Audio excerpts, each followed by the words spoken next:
வணக்கம். சகஸ்ரம் என்றால் 1000 என்று பொருள்.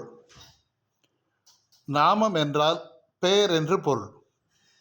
சகஸ்ர நாமம் என்றால் 1000 பெயரை கொண்ட எம்பெருமான். நமக்கு சகசநாமம் வழங்கியவர் பீஷ்மர்.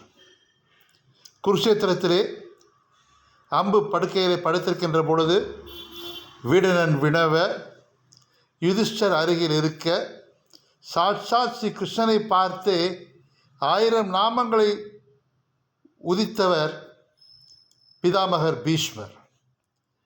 அதை புன்னகையோடு எம்பெருமான் ஏற்றுக்கொண்டார். அதுவே நமக்கு சகசநாமம் என்ற ஸ்தோத்திர பாடலாக அமைந்தது.